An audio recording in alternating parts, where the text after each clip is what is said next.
A muffled, even voice came from behind the closed office door, causing Alessia to squeeze the handle of her worn-out bag tighter.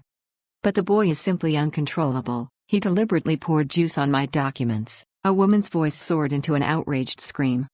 Those are my problems. Your problem is that you don't know how to control yourself. Good day. The door swung open sharply, and a woman with a face flushed with anger burst into a hallway, nearly knocking Alessia off her feet. Alessia had been waiting her turn for the interview. The woman muttered something angrily under her breath, pulling on her coat, and quickly left the apartment, slamming the front door loudly.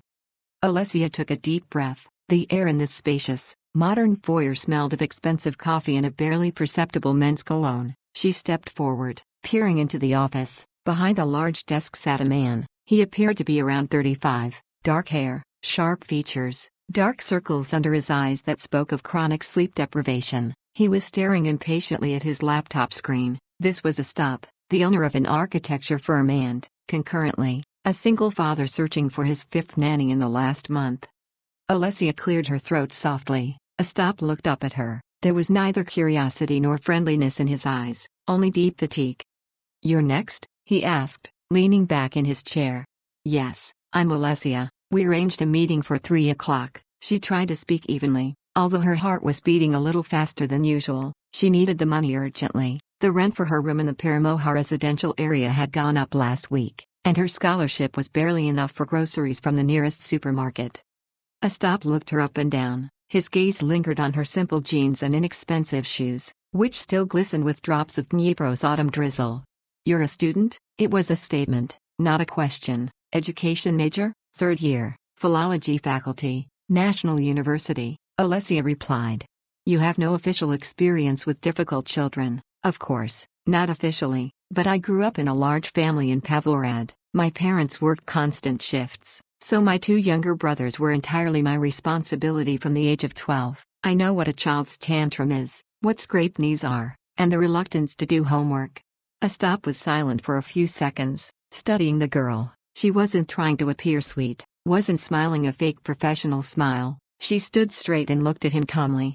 "My son, Taras, is 8 years old," he finally said, shifting his gaze back to the monitor. "He lost his mother a year ago. Since then, his behavior has been challenging. He doesn't listen to his teachers, ignores my requests, and he runs nannies out of the house. Did you see the previous one? She lasted 4 hours. What are my duties?" Alessia asked directly, ignoring the dramatic preamble.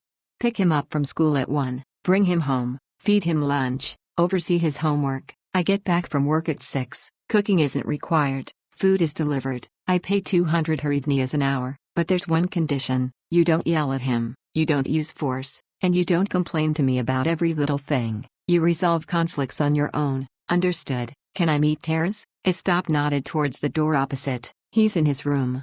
Alessia left her bag on a chair in the hallway and walked over to the child's room. She knocked gently, didn't wait for an answer, and pushed the handle. The room was large and bright, with panoramic windows overlooking the Dnipro embankment, where cars moved in a gray stream. Sitting on a rug in the middle of the room was a skinny, fair-haired boy. Expensive building blocks were scattered around him, but he wasn't playing. He was methodically, with a sort of cold malice, tearing pages from a brand-new comic book and throwing them on the floor. Seeing Alessia, he froze, looking at her from under his brow with dark eyes, just like his father's. "Hi, I'm Alessia," she said in an ordinary tone, without baby talk. The boy remained silent, then slowly picked up a glass of water sitting on a small table nearby, looked straight into the girl's eyes, and unclenched his fingers. The glass fell onto the parquet floor, water spilled into a puddle, soaking the torn comic book pages. Taras waited for a reaction, waited for shouting, sighs, or threats to tell his father everything. Alessia looked at the water, then at the boy. "That's a shame about the comic," she said calmly. "There's a rag in the bathroom." Taras blinked, thrown off by the lack of emotion. He was used to outrage. "I'm not cleaning it up," he muttered, turning away. "I won't either. This is your room and your puddle. If you want to sit in the wet, that's your right." Alessia walked over to the window, stepping around the spilled water, and looked out at the street.